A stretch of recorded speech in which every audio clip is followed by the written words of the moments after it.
Իդեալ համակարգը տեղաբաշխում է 1 միլիարդ դրամի գովազդային ֆոնդ նորակառույց բնակարանների բոլոր շահառուների միջև։ Յուրաքանչյուր ընտանիք կարող է ստանալ 500,000 դրամի սերտիֆիկատ, որը կդառնա ձեր առաջին քայլը բնակարանը երազանքի տուն դարձնելու ճանապարհին։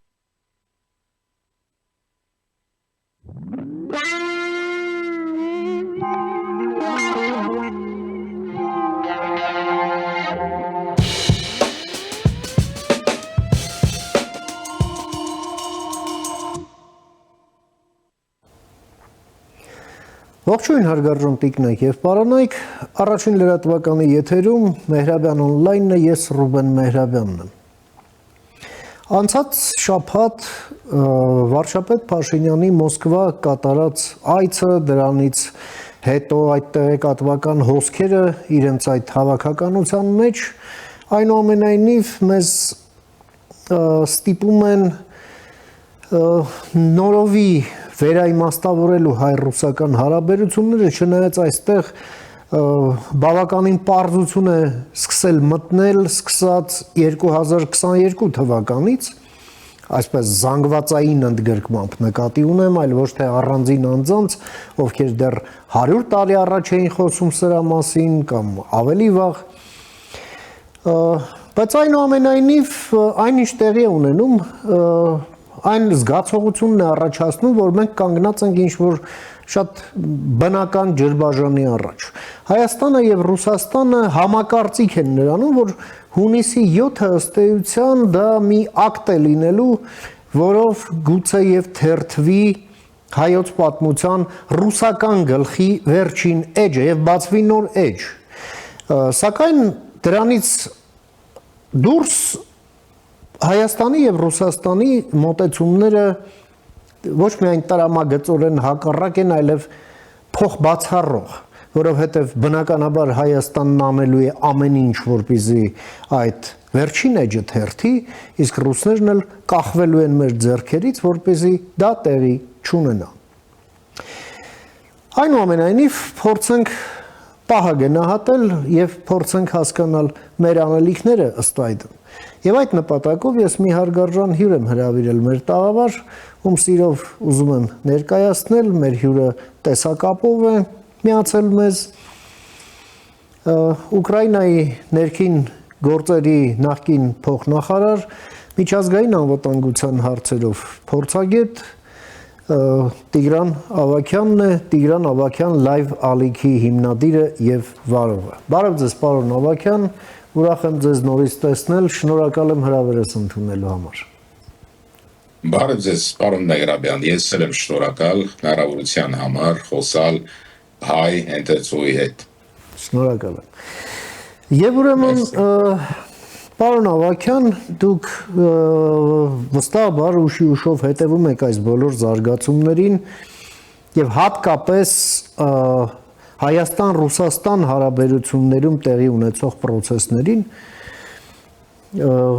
նախ ձեր գնահատականը դա ինչ էր, որ տեղի ունեցավ եւ ինչից է Ռուսաստանը ներկայումս այս աստիճան անհանգիստ եւ ըստ էության խաղում է սրացման վրա։ Համեցեք։ Շնորհակալություն։ Իմ կարծիքով ամեն ինչը նկատի ունենալով մենք խոսում ենք ընտրությունների մասին, կապված է հենց Հայաստանում դալիք ընտրությունների հետ։ Ռուսաստանը շատ անհանգիստ է, մտահոգություններ ունի այդ ընտրությունների վերաբերյալ, դա հասկանալի է, դրա համար հարավով անցնում է Ռուսաստանի համար շատ կարևոր ճանապարհներ են, որոնք օգնում են Ռուսաստանին շարունակել պատերազմը Ուկրաինայի դեմ եւ կապ են պաշտպանում օրինակ Թուրքիայի միջոցով այլ երկրների հետ։ Դա շատ մեծ կարևորություն ունի Ռուսաստանի համար։ Դրա համար Ռուսաստանը այս վիճակում բնական է պիտի օգտագործի հայկական համայնքը Ռուսաստանում, տնտեսական տարբեր միջոցներ Հայաստանի դեմ, ի նպատակ ունենալով ստանալու ավելի շատ պետքական հնարավորություններ Ռուսաստանի համար, կամ ինքը ունի հիմա,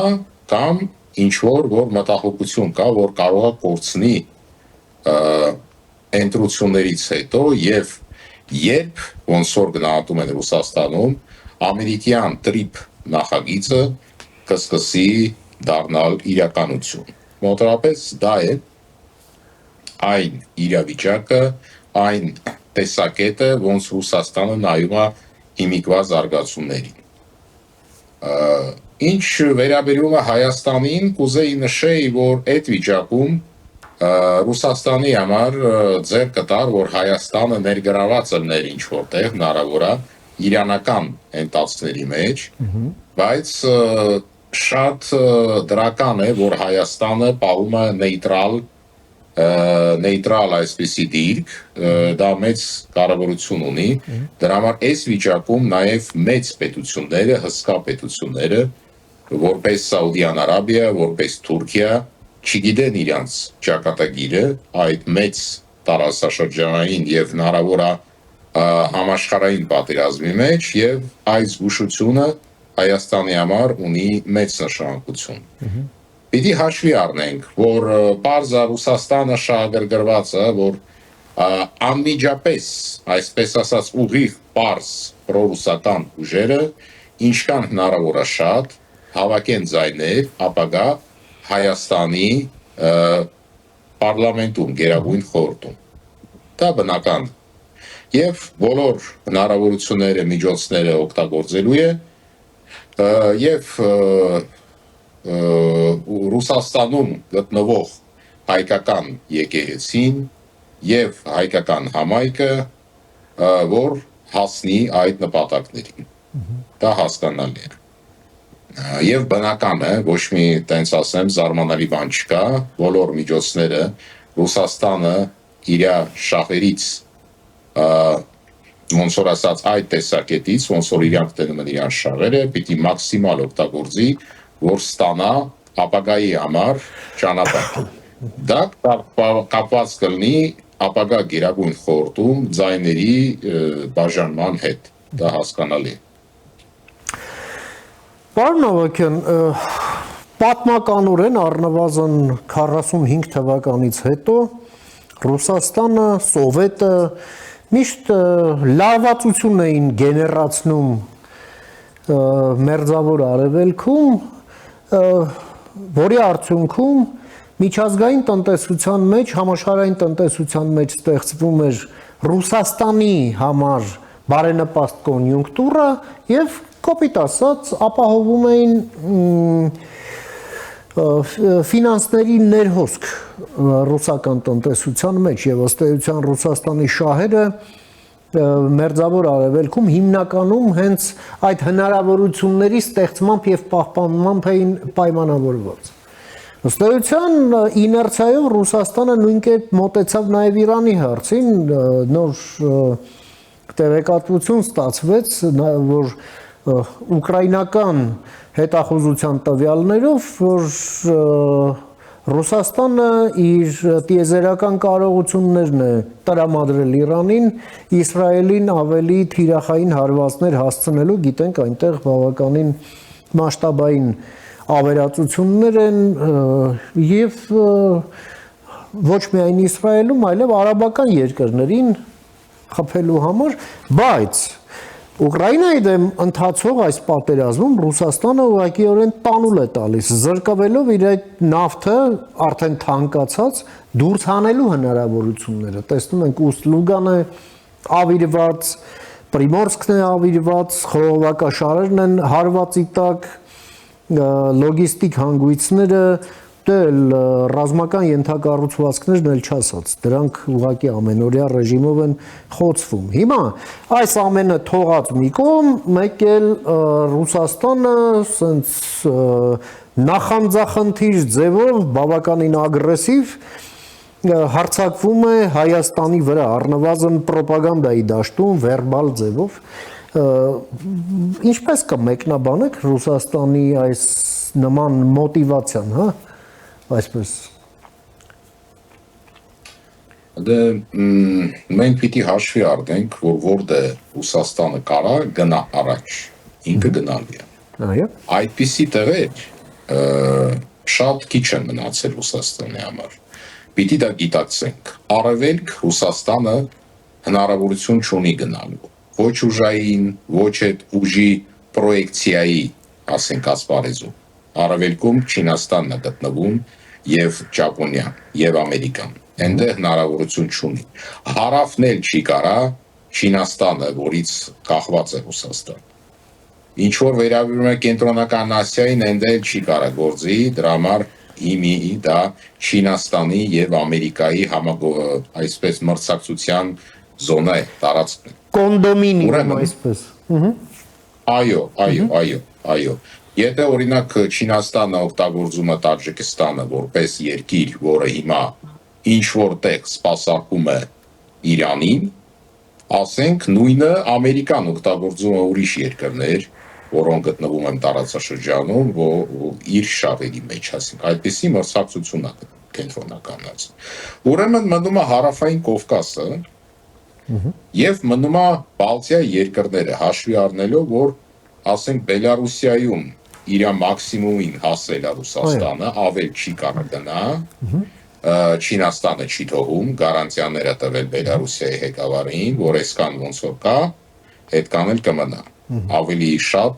ինտեգրացիոն չի ելնելու Ռուսաստանի մեջ։ Ուկրաինայի հետ պատերազմը մնում է Հարավային Կովկասը ու Բալտիայի երկրները։ Հաշվի առնելով, որ զինվորական իմաստ չունի ռուսների համար, որ իրանք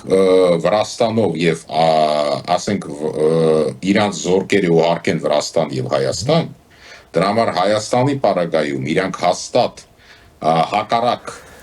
արդյունքներ են ստանալ, որ դրա մասին շատ են խոսացել իմ ալիքում եթերներում, ասենք մնում է Բալտիայի երկրները զինվորական ուժի համար եւ կահակական ու տնտեսական ճնշման համար Հայաստանը ու Վրաստանը, ասենք, դա է իրավիճակը։ Ինչի ես նշում եմ Հայաստանը եւ Վրաստանը։ Առանց Վրաստանի եվրոինտեգրացման, Հայաստանի եվրոինտեգրացման հարցը բարդ է լինելու։ Նորից Հայաստանը եւ Վրաստանը շատ կապնված են եւ Հայաստանի ու Վրաստանի կապերի զարգացումից կախված է եւ Վրաստանի եւ Հայաստանի ապագան։ Ամերիկայում էլ են դա հասկանում, հասկանալի է, որ եւ Հայաստանում եւ Վրաստանում են հասկանում, ուրեմն հետագա քայլերը երևի պիտի գնան դրան, որ այդ կապերը Վրաստանի ու Հայաստանի ավելի սեր դառնան, ավելի ուժեղան։ Ինչ որ վերաբերվում է Հայաստանին, պարզ է, որ Ռուսաստանը չափ ու սահման չունի։ Ինչքան հնարավոր է, այդքան մտնելու է։ Ռուսական զինվորը, ռուսական ուժը,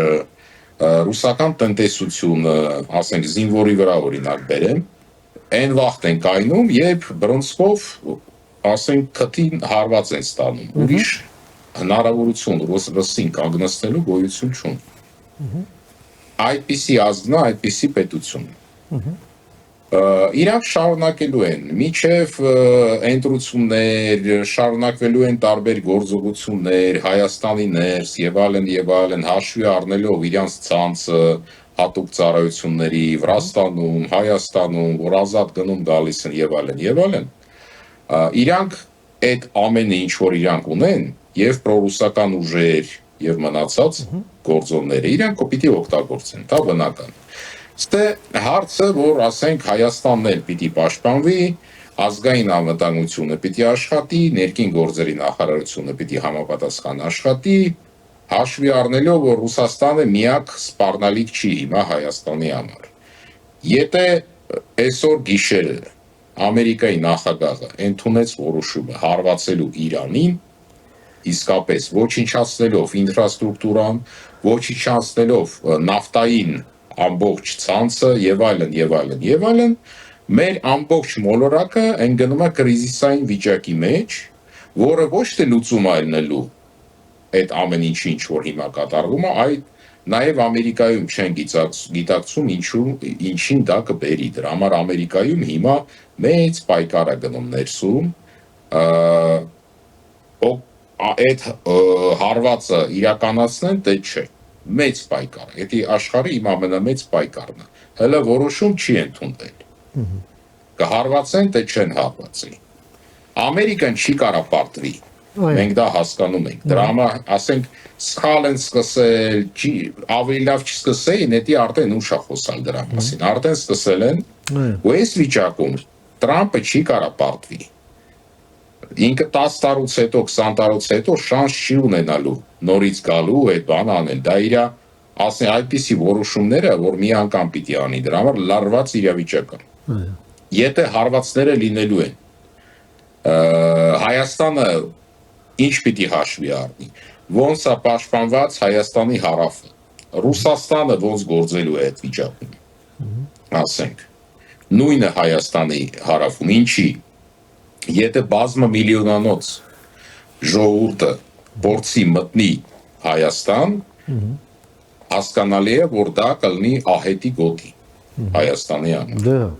Եթե Հայաստանը այդ ժողովրդին չկարանա պայի սահման։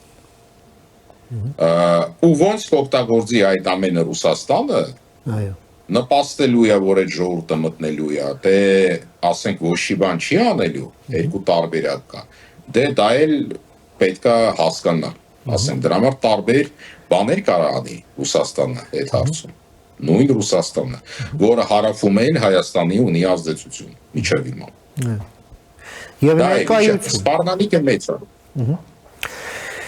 Պարոն Ավագյան, մինչև այս պատերազմը, որը սկսվեց փետրվարի 28-ին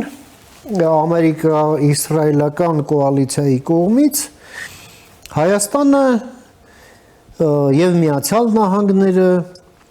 երկկողմ, Հայաստան-Ադրբեջան Միացյալ Նահանգներ եռակողմ ձեռք էին բերել բավականին այսպես ռազմավարական նշանակության պայմանավորվածություններ եւ մենք կամաց-կամաց մոտենում ենք դրա իրականացման փուլին։ Հիմա այս պատերազմը, այսպես ասենք, գոնե տեղեկատվական առումով հիմքեր է ստեղծում,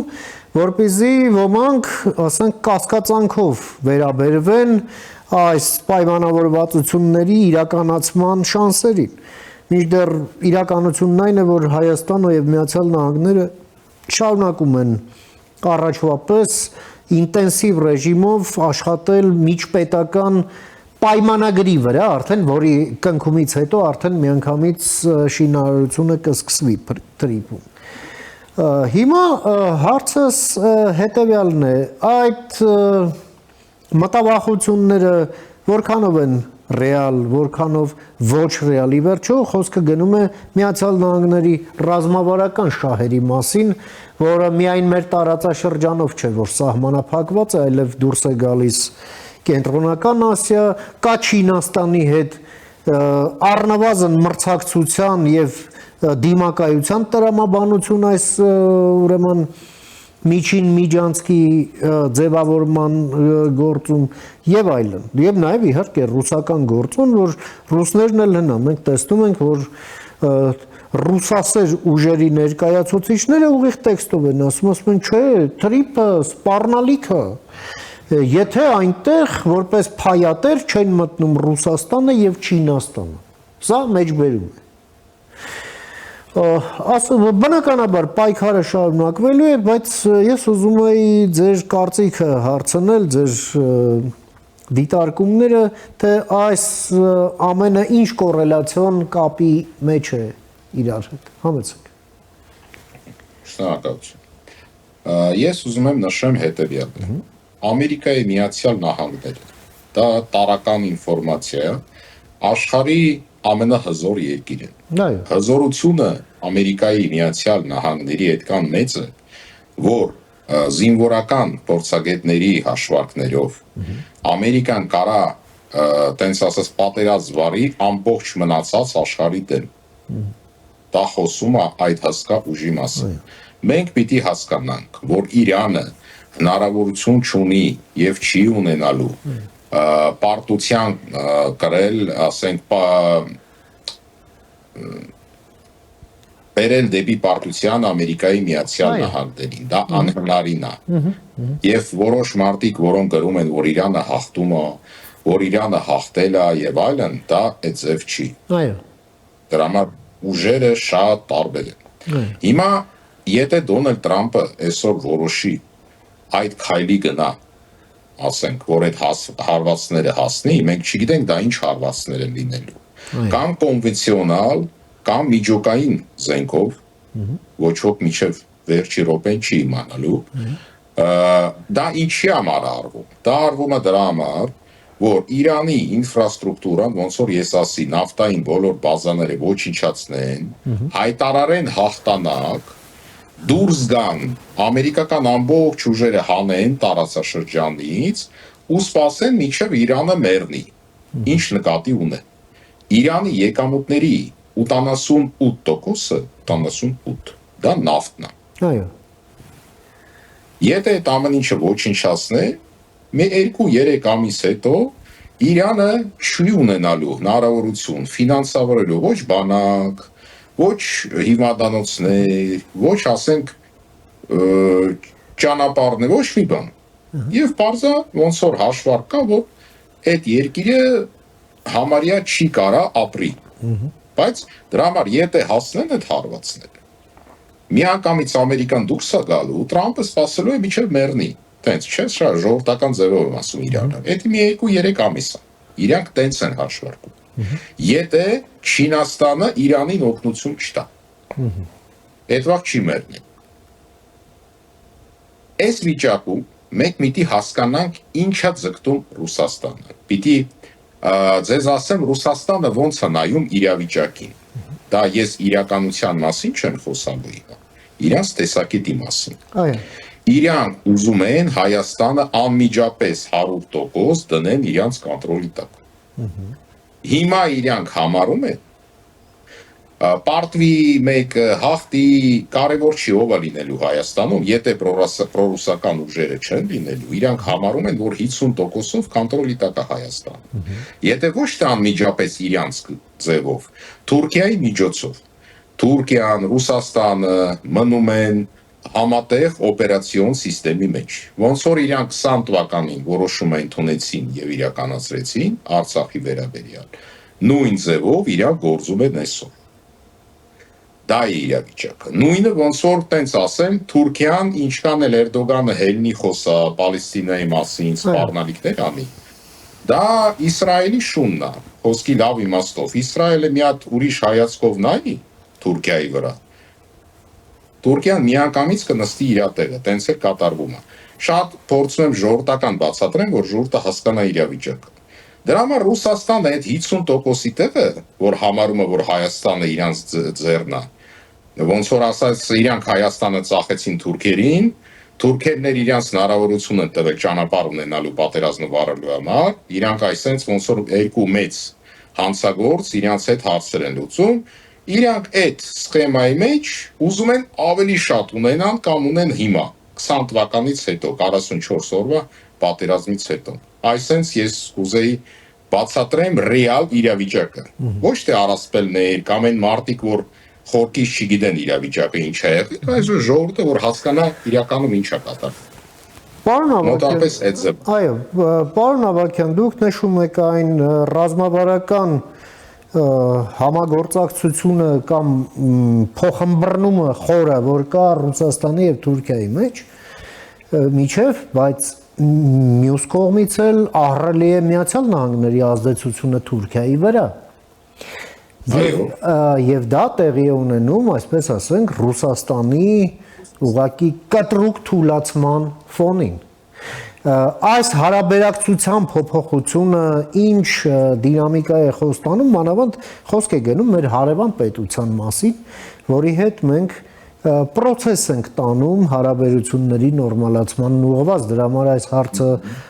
ակադեմիական չէ, հա, այլ ուղղակիորեն առնչվում է մեր կենսական շահերին։ Համեցեք։ Ես դա էլ նշում եմ, որ այդպիսի մեծ ընթացքի մեջ եթե մտնել պետք է մտնել Ամերիկայի Միացյալ Նահանգների դրոշակի տակ։ Ոնց որ էլ եղավ, երբ Վենցը եկավ Հայաստան։ Հենց Ամերիկան դառնում է այն երաշխիք, գարանտ, որը հայերին ասում է, որ Հայաստանը մնալու է,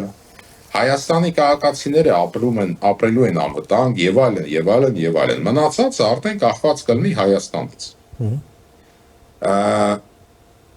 Ինչ նախագծեր պիտի իրականացնի Ամերիկայի Միացյալ Նահանգները։ Եթե Ամերիկայի Միացյալ Նահանգները դրական չվերաբերվեին Հայաստանին,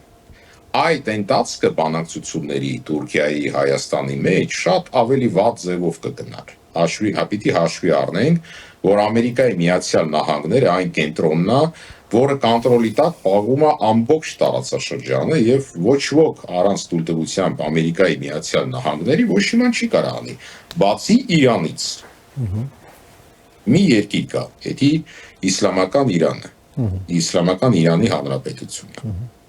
Հայաստանում, Հայաստանի համար այդ վիճակում պետք է ավելի սերտ կապեր Ամերիկայի Միացյալ Նահանգների հետ, որոնք հիմիկվա սահմաններում ապահովելու են հայ ազգի գոյությունը, ապրելակերպը եւ այլն եւ այլն եւ այլն։ Եթե Ամերիկան այսօր խոսում է Հայաստանի ղեկավարության հետ, իսկ Ամերիկան խոսում է, դա նշանակում է, որ դա տալիս է անվտանգություն հիմիկվա իրավիճակին։ Հիմիկվա իրավիճակին։ Դրա համար հիմիկվա իշխանությունները, որոնք հիմա ասենք ներկայացնում են հայ ժողովուրդը, ապագա իշխանությունները պիտի Ամերիկայի հետ ինչքան հնարավոր է սերտ կապեր ունենան։ Ինչի։ Միայն երկու պետություն կա, որոնք կարան ապահովեն Հայաստանի անվտանգությունը աշխարհում։ Մեկը Ամերիկայի Միացյալ Նահանգներն է, մյուսը Չինաստանն է։ Չինաստանը այդպիսի հետաքրքրություն չունի եւ այսօր շատ հեռու է տարածաշրջանից։ Ինքը զբաղվում է, ասենք, Չինաստանով, Իրանով։ Ուրեմն մնում են Ամերիկայի Միացյալ Նահանգները այս վիճակում հիմիկվա այն քաղաքականությունը, որը վարվում է Հայաստանի իշխանությունների կողմից, միայն Ամերիկայի Միացյալ Նահանգները ցույց են տալի այն ճանապարհը, որը Հայաստանը, որտեղ Հայաստանը կարող մնա կայուն, ապահով եւ տնտեսական զարգացման կենտրոն։ Հիմիկվա քաղաքականության մասին է խոսքը։ Այդքան բան։ Պարոն Ավագյան, այո, Միացյալ Նահանգների հետ Հայաստանի հարաբերությունների ներկայիս մակարդակը, որը սահմանված է որպես ռազմավարական գործընկերություն եւ ամրագրված բազմաթիվ համաձայնություններով եւ նաեւ հնարավորություն կա դրան էլ մի քանիսն էլ ավելացնել եւ դրանք առաջիկա մեկ դարի համաձայնություններ են, հա, եւ դա ոչ թե ինչ-որ ֆիգուրալ այսպես արտահայտություն է, այլ կոնկրետ ժամկետ է նշված, հա։ Խոսքը վերաբերվում է նաեւ, ասենք, ապագա միջուկային պրոյեկտին եւ մենք տեսնում ենք, որ այս հարաբերությունները Հայաստանի համար ապահովում են սուվերենություն, անվտանգություն, ազատություն եւ զարգացում, տեխնոլոգիական զարգացում։ Մինչդեռ Ռուսաստանն այնինչ մեզանից ուզում է, իսկ մենք տեսանք ինչ է ուզում Ռուսաստանը, դա Փաշինյանի եւ Պուտինի այդ բաց զրույցում էր, նաեւ Օվերչուկի այդ երկար այդ հարցազրույցում, դրանք մեզ հերթով նշում են, թե մեզ ինչ վնաս կարող են տալ։ Այսինքն Ամերիկան ասում է եկեք իրար հետ լավ լինենք, դրանից լավ կլինի եւ ինձ եւ ձեզ, իսկ ռուսներն ասում են ուրեմն կամ կանեք ինչ ես ձեզ ասում եմ, կամ էլ ձեզ համար կլինի վատ։ Ահա երկու տարբերություն, հա, այդ modus operandi, հա, ինչպես ասում են, աշխատաձևի երկու այսպես իրարամերժ տարբերակներ։ Եվ ահա ռուսները նշում են գազ եւ նավթամթերք։ Մենք ձեզ այդտեղ կնեղենք, ատոմային էներգետիկա, մենք ձեր գործող ատոմակայանն էլ չենք սպասարկի, եթե դուք մեր պրոյեկտով նորը չկառուցեք։ Հաջորդը, մենք շուկան կփակենք, նույնիսկ ավիափոխադրումները կդադարեցնենք, եթե դուք շարունակեք ձեր եվրոինտեգրման քաղաքական կուրսը։ Էլ ինչ, հա, Ռուսաստանում ապրող Հայերին մենք կնեղենք, քանի որ դուք ռուսական կապիտալը, որ հանում եք Հայաստանից, նույնն էլ կանենք մենք։ Մինչդեռ Հայաստանը Ռուսաստանում բիզնես չունի, հա։ Հայ մարդիկ ունեն, բայց ասենք Հայաստանի կապը ո՞րն է այդ մարդկանց հետ։ Դա ձեր քաղաքացիներն են։ Այսինքն Ռուսաստանը մեզ պոգրոմներ է խոստանում, հա, փաստորեն կարելի է ասել։ Եվ այլն։ Ձեր կարծիքով ո՞րն է Հայաստանի ռազմավարական առումով, ո՞րն է Հայաստանի անելիքը այս ճնշումներին դեմ հանդիման, հաշվի առնելով նաև այս ընտրական process-ը, բայց նաև հասկանում ենք, որ կյանքը նաև ընտրություններից հետո է շարունակվելու, իսկ Ռուսաստանն էլ չի փոխվելու դրանից։ Համեցեք։ Շնորհակալություն։ Պիտի հաշվի առնենք, որ Ռուսաստանը եւ Պուտինի խոսալը եւ մնացած Ռուսաստանի գործիչների քաղաքական ելույթները դա իրանք նույնպես ուզում են ազդեն քվեարկության վրա։ Այդ ամեն ինչ արվում է, որ Ռուսաստանը ազդի այն մարդկանց վրա, որոնք պիտի քվեարկեն ապակա ընտրություններին Հայաստանում։ Դա է իմաստը, ոչ թե Պուտինը Փաշինյանի հետ է խոսում։ Փաշինյանը ամեն ինչ լավ գիտի, Պուտինն էլ ամեն ինչ լավ գիտի, իրանք ոչ թե բաց կամերաների ներքո ինչ որ ասում է, դա ժողովուրդների համար ասում է, դիպարծա։ Դա Պուտինի դիմումը հայկական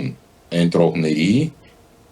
ասենք ընտրողներին, որ ուզում է իրանց վրա ազդեցություն անի, ոնց պիտի ընտրությունները անցկացնեն, դա է։ Բոլոր իր գործունեության իմաստները։ Ավելի շատ դա սպառնալիքները, դա ես իմ սուբյեկտիվ կարծիք եմ ասում, կամ իրական քայլերի ինչ որ իրականացումն է։ Ռուսաստանը շատ վաղ սպառնալիքներ է օգտագործում, բայց իրականությունում ոչ մի բան կամ չի անում, կամ չի կարող անի։ Չնայած կան գործոններ, որոնք իրան օգտագործելու են Հայաստանի դեմ։ Ինչ վերաբերվում է հայերին, բազմամիլիոնանոց հայկական համայնքին, որը գտնվում է Ռուսաստանում։ Եթե Ռուսաստանը հարված հասնի այդ հայությանը, Ռուսաստանը հենց իրանցն են խփելու ռուսները առաջինը, ոչ թե Հայաստանին ու հայերին։ Հայերը մոտ 2% են կազմում հիմիկվա Ռուսաստանի բնակչության։ Եվ այդ 2%-ը, եթե վերցնենք տնտեսական ակտիվ, ասենք շերտը, դա արդեն 2% չի, իրանք մի 8-10% են զբաղեցնում։ Եթե Ռուսաստանը խփի իր քաղաքացիներին, սպառնելով Հայաստանին, ամենամեծ վնասը կստանա Ռուսաստանը։ Ինչ որ վերաբերում է Ռուսաստանի հայերին, իրանք հիմա մեծ զոհեր են տանում այս բարբարիկ պատերազմի մեջ, որը Ռուսաստանը վարում է Ուկրաինայի դեմ, եւ տանելու են, դրա համար հայ տղամարդիկ, էթնիկական հայեր Ռուսաստանին պետք չեն, ինչքան հնարավոր է ռուսը այդ հայերին ուղարկելու է, որ գնան մեռնել այդ պատերազմին, ոնց որ միշտ Ռուսաստան անում էր հայերի հետ։ Եվ առաջի պատերազմի ժամանակ համաշխարհային, եւ երկրորդ, եւ միշտ էլ եթե հնարավորություն կա տենց անելու, շատ ասեմ մենք դիտարկում ենք մեր անալիտիկական խմբով, տարբեր խմբերով, ինչքան շատ Ռուսաստանը աշխատում է Հայաստանի ներսում, որ Հայաստանի հայերին, Արցախից պաղստականներին, որ տանի նույնպես այն պատերազմին, որ հայերը զոհվեն։ Այո։ Դա շատ զարմանալի է, ոնց Ռուսաստանը այդպիսի բաց թույլ է տալի իրան, պարզ հայերի օգնությամբ այդպես ձևի գործի։ Շատ ափսոս է, որ Հայաստանի քաղաքացիները նպաստում են ռուսներին այդպիսի գործունեության։ Դա կատաստրոֆիկ է։ Եվ երևի այդ Հայաստանի քաղաքացիները, որոնք գործում են ոչ թե որպես Հայաստանի քաղաքացի, ամեն մի երկրում եւ Հայաստանում էլ պիտի պատասխանատվություն կրեն այդպիսի գործունեության համար, որ Հայաստանի քաղաքացիներին, արցախցիներին փորձում են տանեն, որ իրանք զոհվեն այդ անիմաստ բարբարիկ պատերազմում։ Դա է կուզեին նշել։ Ինչ որ վերաբերում է Հայաստանին, Հայաստանը պիտի ամրապնդի իր բանակ։ Առանց հզոր բանակի Հայաստանը չի ունենալու ոչ մի ապագա։ Լինի խաղաղություն, չի լինի խաղաղություն, 20 անգամ խաղաղություն լինի կամ 2 անգամ, առանց ուժեղ հզոր բանակի, առանց պաշտպանված սահմանների, հիմա ես ոնց որ հասկանում եմ, Հայաստանը կենտրոնացվել է հիմիկվա սահմանների, չէ՞։ Ճիշտ է, մենք ճիշտ ենք հասկանում Հայաստանից։ Այո։ Դե այդ սահմանները պիտի պաշտպանվեն։ Այո։ Ես կարևոր ոչ թե միայն Ադրբեջանի մասին, ընդհանուր հաշվի առնելով իրավիճակը։ Այո։ Հնարավոր է, որ սպառնալիքներ կգան ուրիշ կողմերից, այն կողմերից, որ հիմա ոչ ոք չի սպասում։ Դրա համար Հայաստանին անհրաժեշտ է ունենալ հզոր բանակ, եւ Հայաստանի տարածքում պարզա պիտի լինեն մենակ դաշնակիցների ուժերը Հայաստանի։ Ես նկատի ունեմ, որ Ամերիկայի անվտանգությունը, որ դառնար ավելի պրակտիկ Հայաստանի տարածքով, ռուսական բանակը դուրս գար, որը անիմաստ է Հայաստանի տարածքում, դա կլներ շատ լավ։ Նույն ժամանակ Հայաստանի տարածքում, եթե չեմ սխալվում, գտնվում են ադրբեջանական զորքերը, մի տոկոսն է, չէ, օկուպացված Հայաստանի մոտավորապես 200, չէ, պակաս, մոտավորապես 200 քառակուսի կիլոմետր։ Դե ինձ թվում է այդպես խաղաղության չեն գնում։ Երևի շատերի համար անհասկանալի է Հայաստանից դուրսը, դա ինչ խաղաղություն է Հայաստանի Ադրբեջանի մեջ, եթե եւ Արցախն է, եթե գումարենք, երևի մի տոկոսն էլ կլինի։ Ոնց գնում են դեպի խաղաղություն, եթե այդպիսի տոկոսը տարածքի օկուպացված ադրբեջանական բանակով, երևի դրսի համար էլ պարզ պիտի լինի, ոչ թե հայերի համար, դա ինչ են տածք է։ Բայց ես խաղաղության կողմնակից եմ։ Ինչի։ Հիմիկվա վիճակում համոզված եմ, որ Հայաստանը պիտի կենտրոնանա այդպիսի վտանգավոր վիճակում իր անվտանգության վրա, ազգը պիտի կենտրոնանա իր միացման վրա։ Հիմա այն ժամանակը չի, որ Հայաստանը պիտի զինվորական ձևով հարցեր լուծի ինչ-որ տեղ, հիմիկվա վիճակում։ Նույն ժամանակ այն հարցերը, որ ես ասենք բարձրացրել եմ, էլի նշանակություն են թույլի հետ, այն ազգի հետ, որը չունի մարտունակ բանակ, հզոր բանակ, որը զիջում է իր տարածքները, ոչ ոք խաղաղություն չի կնկելու։ Էդի հայերը պիտի հասկանան եւ գիտակցեն։ Դա իմ կարծիքն է։ Եվ մի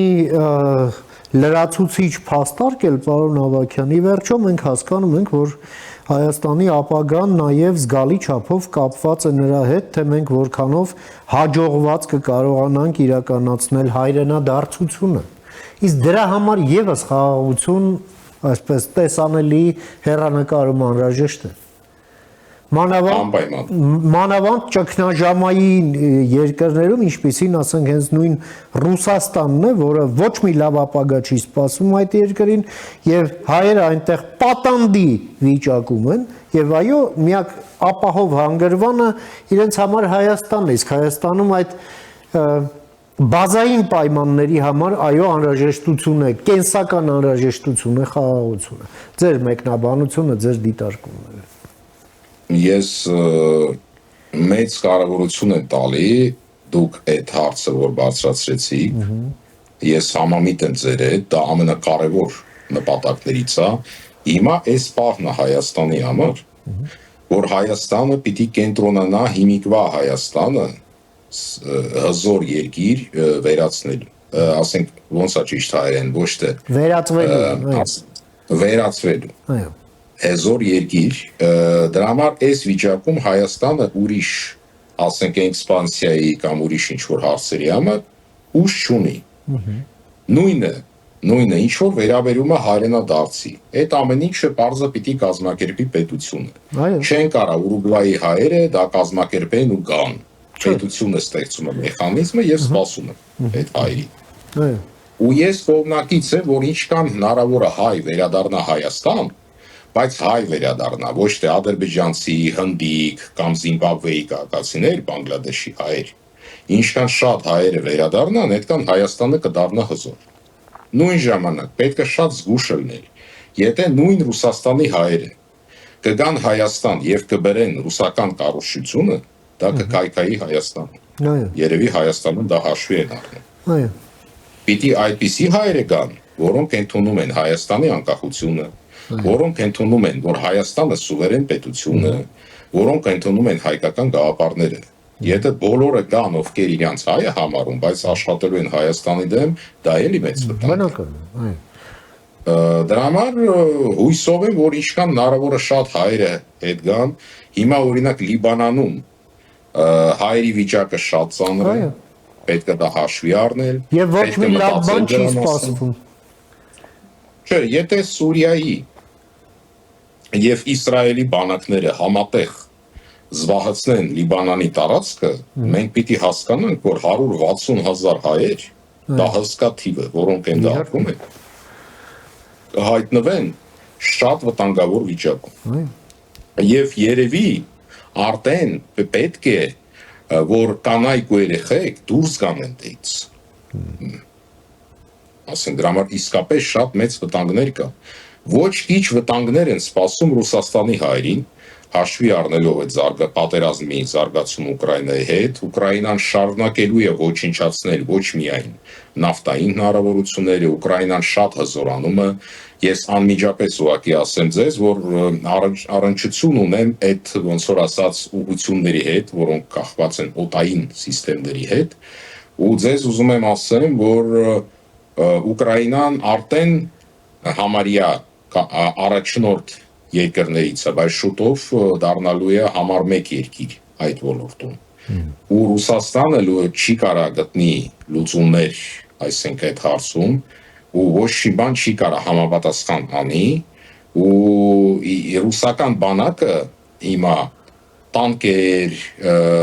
հրետանի, ասենք, սիստեմներ եւ այլն, ուղղակի ֆրոնտում չեն կարա գործեն, դրա համար ոչնչացվում են դրոնների կողմից։ Ու դրա համար եմ ես ասում, որ այդ բանակը ռուսը կարա օգտագործի Բալտիայի երկրների դեմ։ Դրա համար Վրաստանի, Հայաստանի դեմ անիմաստ է, ուր պիտի դուրս գան։ Թուրքիայի հետ առանցքի աղբեր եղբայր են, 50 տարի հայկական հող են կիսում։ Իմաստ չունի։ Թուրքերի հետ ռուսների մոտ ամեն ինչ լավ է։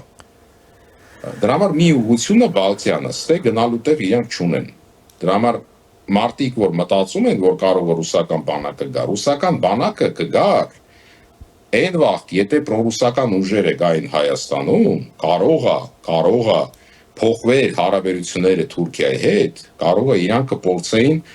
այս տենց Հայաստանի հետ կստեղծեին սահման։ Ասենք փոքր Ղազախի Ակստաֆայի բանը անցնեին, ստեղծեին սահման, բայց հայերը պիտի հաշվի առնեն, որ Ռուսաստանը պարտվող երկիր է, եւ եթե հայերը գնային այդ ճանապարհով, ոչ մի Հայաստան չէր ելնելու ապագայում։ Նաև 1000 կարակուսի կիլոմետրի տարածքում։ Դրա համար դա շատ սխալ սպասելիքները, որ ռուսը կարա գա, բրկի կամ ինչ-որ բան անի։ Դա կլինի ահետ հայ ազգի համար, եթե ռուսը գա բրկի, ու ժամանակավոր նաև ինչ-որ մի բան ստեղծվել։ Այո, ժամանակավոր մի 3 տարով ունենալ մեծ Հայաստան Հարավային Կովկասում, ու հետո չունենալ ոչ մի Հայաստան։ Երբեք։ Պետք է մի քիչ հասունացած լինել հայ ազգին, այն մասերին, որոնք մինչև հիմա սպասում են, որ ռուսը գալու է եւ օգնելու է, եւ իրանց խոստումները, որոնք իրանք տվեցին անմակարդակ անխելք Արցախի ղեկավարներին, որոնք հանձնեցին Արցախը, որ իրանք կկատարեն, իրանք չեն կատարելու ոչ մի բան, ոնց որ չեն կատարել հայրի համար վերջի 300 տարվա մեջ ոչ մի խոստում։ Շնորհակալ եմ, պարոն Ավագյան, ձեր այս չափազանց կարևոր դիտարկումների եւ գնահատականների, նաեւ առաջարկությունների համար, որ ներկայացրեցիք մեր հեռուստադիտողին եւ ժամանակ հատկացրեցիք մեր եթերին։ Շարունակենք հետևել դեպքերի ընթացքին, այդ թվում նաեւ ձեր օգնությամբ։ Մինչ նոր հանդիպում, ամենայն բարիք։ Շնորհակալ եմ։ Ահա մենք զրուցեցինք մեր գործընկեր Ուկրաինայի ներքին գործերի նախկին փոխնախարար, միջազգային անվտանգության հարցերով փորձագետ Տիգրան Ավագյան լայվ ալիքի հիմնադիր եւ վարող YouTube-ում Տիգրան Ավագյանի հետ լսեցինք իր դիտարկումները կապված Հայաստան-Ռուսաստան հարաբերությունների ներկայիս փուլի, միջազգային հարաբերություններում տիրող իրավիճակում Հայաստանի օպտիմալ դիրքավորման, ինչպես նաև հայրենադարձության, պատերազմի եւ խաղաղության խնդիրների հետ։ Կարճ դադարից հետո կվերադառնանք, մնացեք առաջին լրատվականի հետ։ է։